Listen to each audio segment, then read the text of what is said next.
everyone, and welcome back to the Content Mix. I'm Carlota Pico, your host for today's show, and I'm excited to introduce Denyse Lum, who is Marketing and Communications Manager at ESSEC Business School. Denyse actually oversees all communication elements for the EMEA and the Americas for two master programs, one in management and the other in management and strategy of international business. Welcome, Denyse, and thank you so much for joining us today on the Content Mix. Hi, Carlota. Thank you for having me today. I'm happy to be here to share my experience. Oh, I'm so happy to have you. Denyse, could you talk to me a little bit about your background experience? I understand that you're originally from Singapore and now you live in Paris?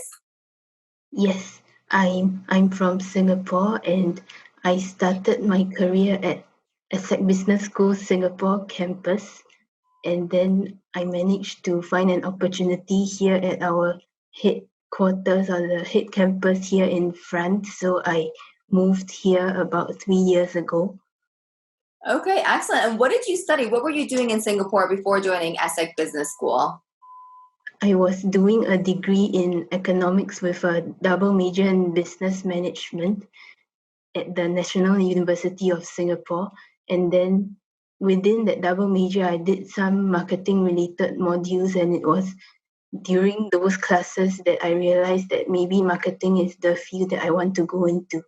Oh, excellent. So then what makes you passionate about marketing? Why did you decide to go from international business into now marketing for an international business program?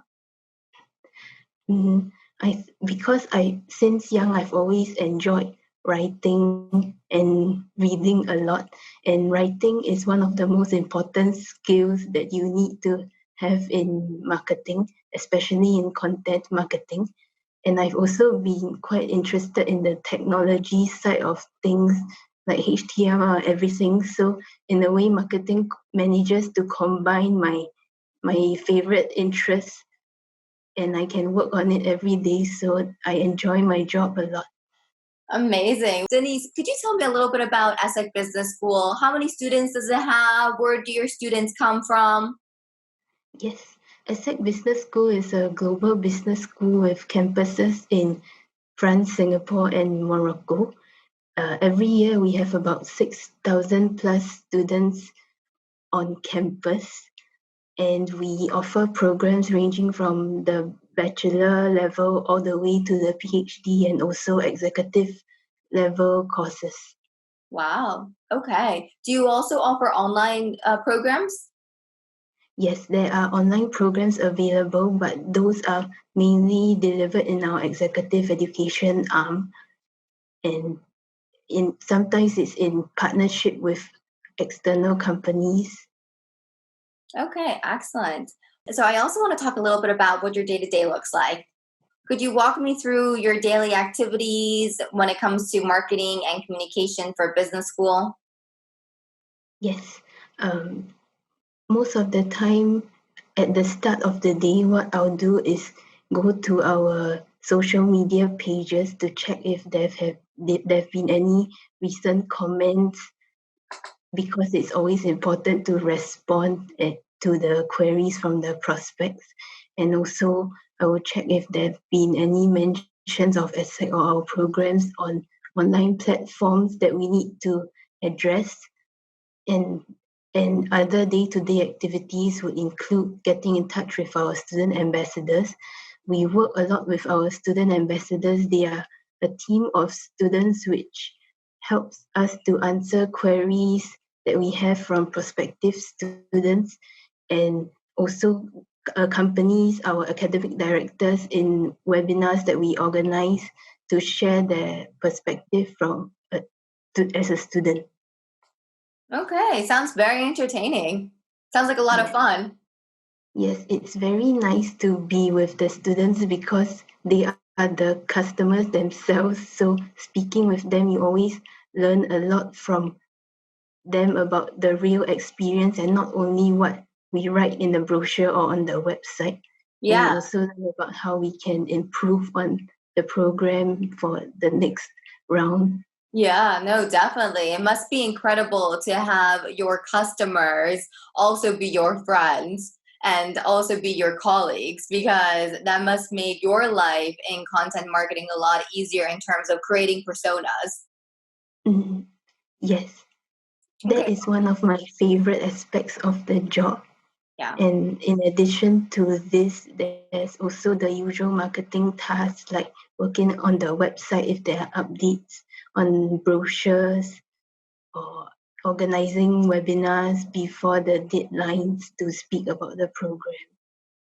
Okay, let's talk a little bit about COVID-19. It's no secret that schools around the world have had to adapt their strategy to COVID-19 literally overnight, because whereas before a lot of classes were in person, now some classes have had to go online. I used to be a professor myself. I used to teach cross-cultural communications, and this year I was asked to also teach cross-cultural communications, but in an online format, which is something that I had never done before.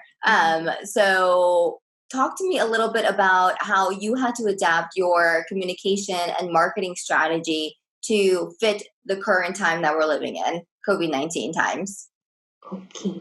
Um, the when the pandemic started to worsen, some of the key impacts that we had on the marketing and recruitment were areas such as the closure of test centers, because the tests are a requirement for our admissions, and if the students can't take the test, their files won't be complete. Yeah. And also because of the evolving situation that changes every day, we might say one thing today and it might not be valid tomorrow. So, and also this is also the same in the candidates' minds, because they are all worrying about whether they will still be able to do their program. And so they definitely needed a lot of information and reassurance from the school. So what we did was first to adapt our test requirements while maintaining our selectivity, so that the students don't feel handicapped that just because test centers are closed, they can't apply for the programs. And whenever we had any key information, we always send emails, or we also have a Facebook group for each intake of each program, and our ambassadors will help to disseminate the key updates and information there. And in addition to this, for example, our Dean of Pre-Experience Programs, he also chipped in during the lockdown to record a video to tell the students about how the start of the school will be like in September, so that they don't feel like they are far away and alone and unsure about what is going to happen. Mm. And the last most important thing we did was to organize a lot more webinars than we usually do. Since the situation was evolving, we organized one every like 1 to 2 months to share updates, and also more importantly to answer the questions that the incoming students had about how the school is going to start, how is the school going to help us. And we did that cooperation with other departments in the school and not only the recruitment department. And it was really a team effort, because we all had a joint objective of wanting to make sure that all the students feel welcome and reassured when they start the program.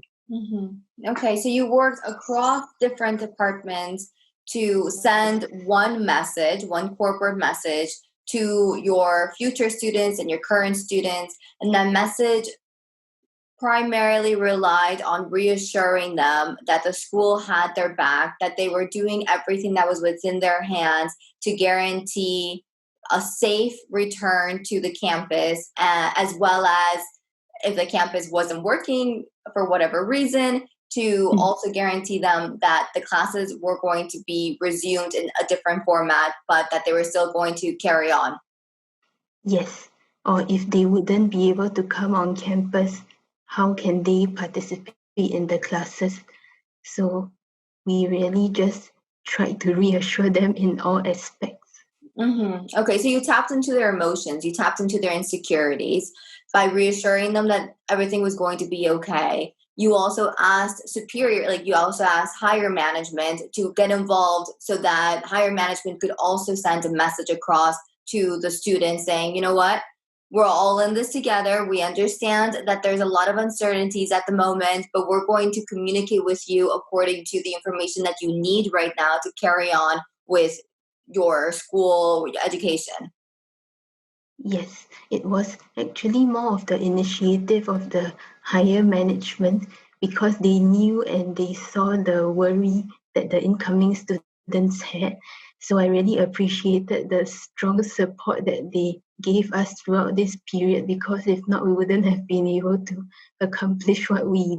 And in Beautiful. addition to that, we also kept our ears on the ground through the student ambassadors because Mm, the incoming students were contacting the student ambassadors directly, so we knew what were their main concerns. yeah. And through this kind of constant exchange, we also adapted our content in the webinars to make sure that all the information they need is shared in these sessions.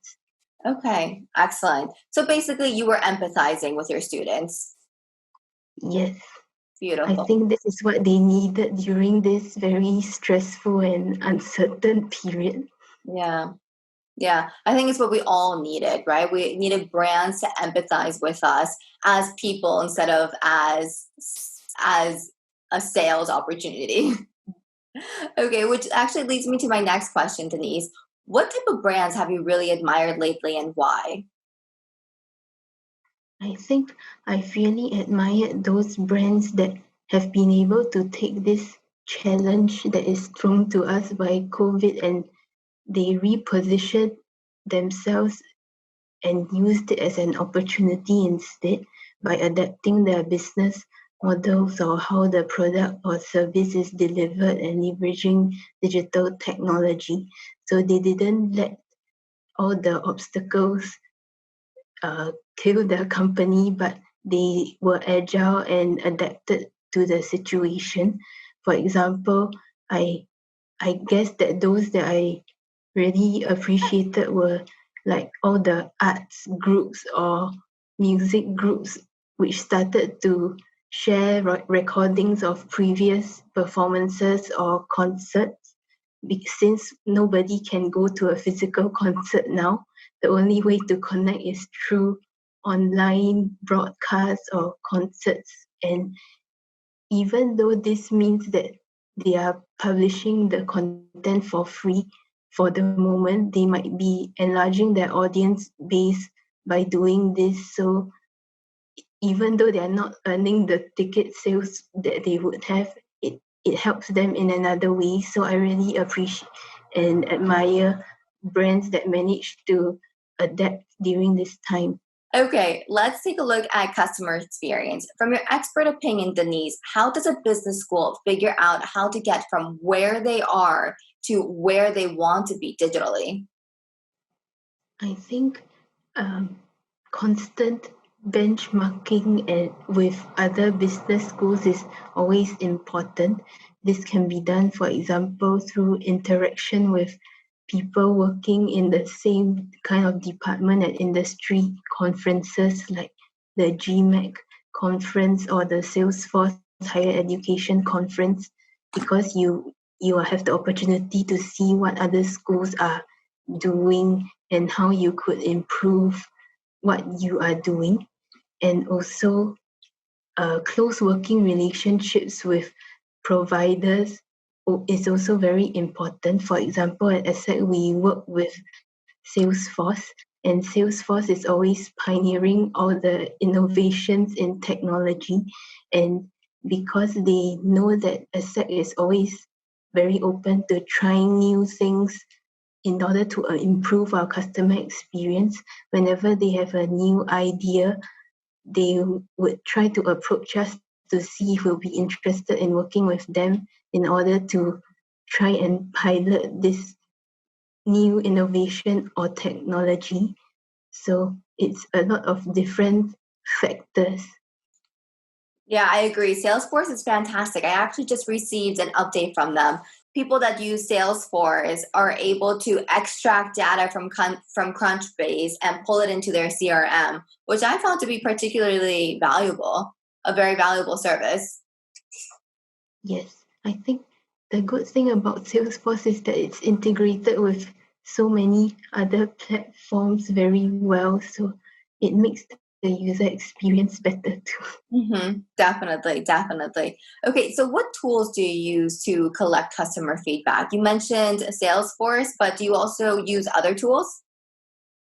Yes, we also do send surveys to students at the end of their program, online surveys, in order to understand how the experience at the school has been like.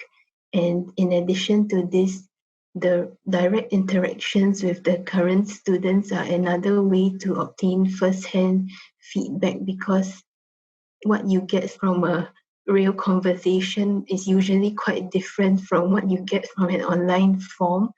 So I think it's very important to cover all bases and try as much as possible to understand how the customer experience can be improved.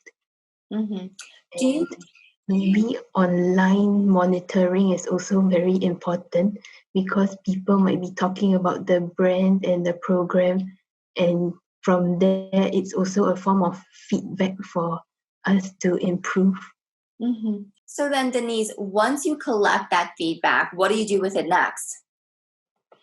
We usually evaluate the importance of all the feedback that we receive and prioritize which areas need to be dealt with immediately, and also to see which teams are involved in improving this experience. And if it's not our team in charge, we share the information with the other team.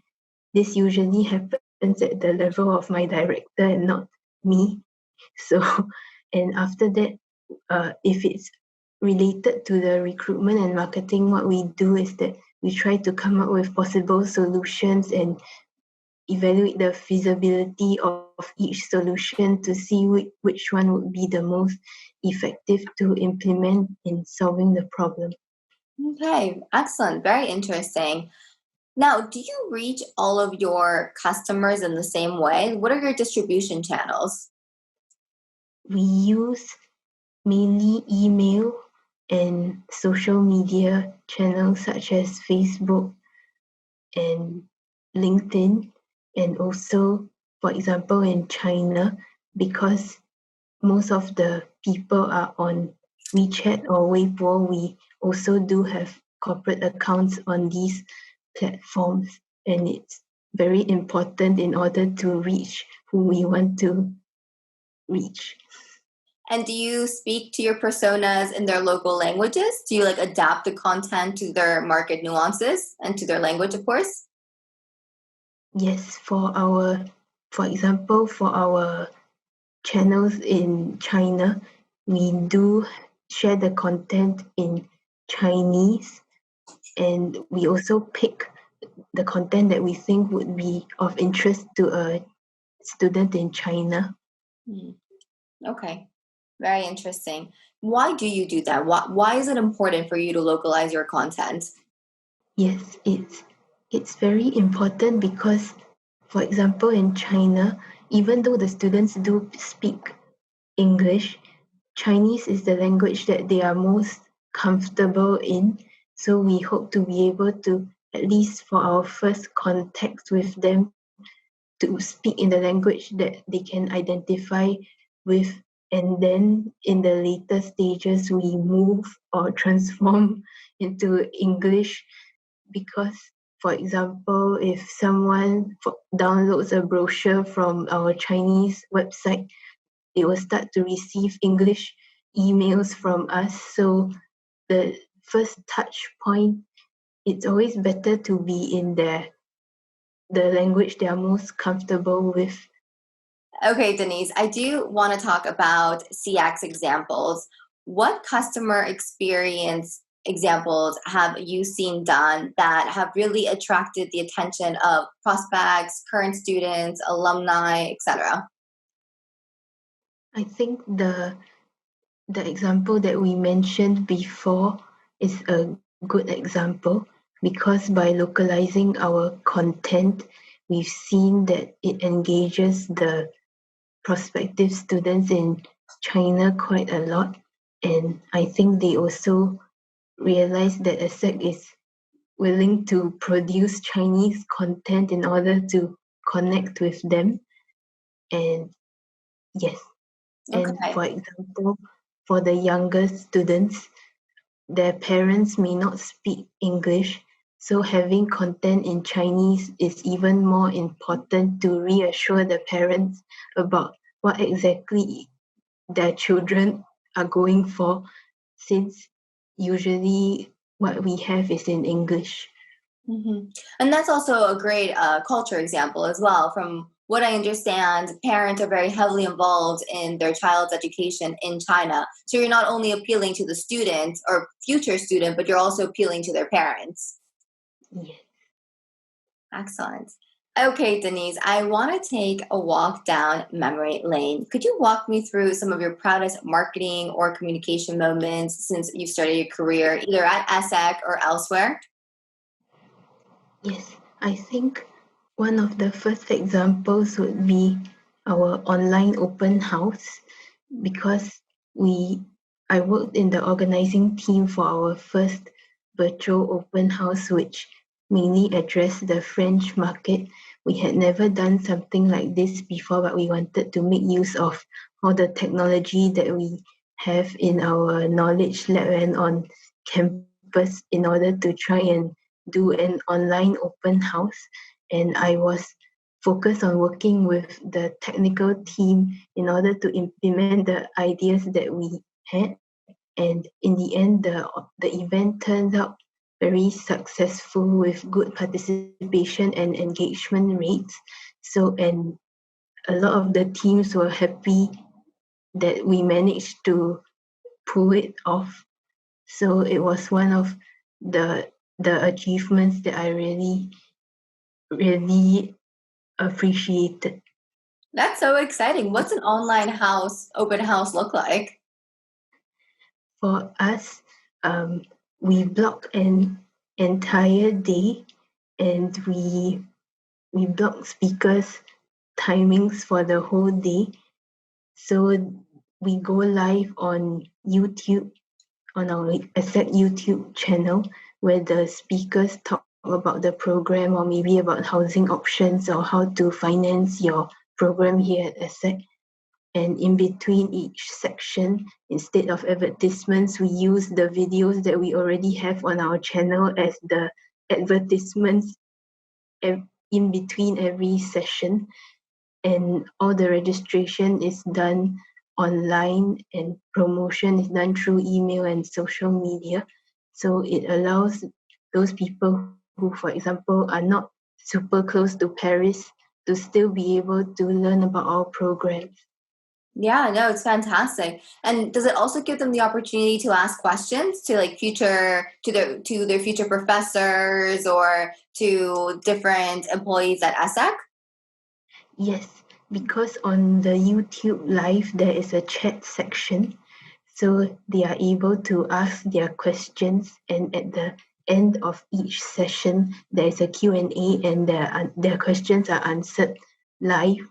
So it's a very exciting event. It's like hosting a TV show, but Yeah, it's very interactive as well, no? yes, yes. Very exciting, Denyse. Well, thank you so much for zooming into that example. Now, we are going to be moving into our set of rapid fire questions, which are basically your recommendations for our audience. To get this section started off, I'd like to ask you about your source of inspiration. So, an influencer or a professional role model that you really admire. I think one of my sources of inspiration is Neil Patel. Yeah. He's an entrepreneur in digital marketing. I Yeah. feel like the advice and tips that he shares about digital marketing are always very interesting and useful. And he also shares thought-provoking posts that push you to reflect on how you can improve what you are doing and not just continue doing what you've always done. Mm-hmm. Amazing. I'm a big fan of him as well. Okay, what about a book, a community, a group, a publication that you'd like to recommend to our audience? For me, one of my favorite marketing-related publications is Marketoonist by Tom Fishburne, where he draws all the cartoons related to marketing-related topics, and he brings across sometimes the ironies in the marketing field very well, and it also serves as a timely reminder for us to reflect on why we do certain things, or are we just doing it for the sake of doing. And you realize that most of the marketing professionals are facing the same questions or challenges as you. So it's nice to see his publication. Okay, very nice recommendation. And last but not least, Denyse, what's your favorite app at the moment and why? My favorite app would be Instagram because it's a very useful platform that allows us to share both very raw and polished moments in terms of marketing in higher education. Students do like to see polished videos and everything, but they also want to know how the real life at school is. And Instagram, through its stories and the lives, you really get to see unedited moments of what life at school is. So I feel like it brings a good balance to letting people know about the experience at the school. And a lot of the prospective students are on this platform. So it's an important platform to be on. Yeah, definitely. I agree. Personally, I love Instagram, but for a business school, I can imagine how important it must be as well because it allows students, future students, to see what they're going to get themselves involved in. And it's also one more way to sell the school through the eyes of the students that already attend the school. So, what better way of creating content than around your current students? They are the best ambassadors for us. Yeah, definitely. I can imagine. Okay, Denyse. Well, thank you so much for joining us on the Content Mix. It was awesome to meet you. And I hope that one day our travels bring us to the same city so we can have a nice little cup of coffee together. Thank you, Carlota, and it was nice to be on the show. Thank you for having me. Well, the pleasure has been ours, Denyse. Thank you. And to everybody listening in today, thank you for joining us on the Content Mix. For more perspectives on the content marketing industry in Europe, check out the Content Mix. We'll be releasing interviews just like this one every day, so keep on tuning in. Have a fantastic day and see you next time. Bye.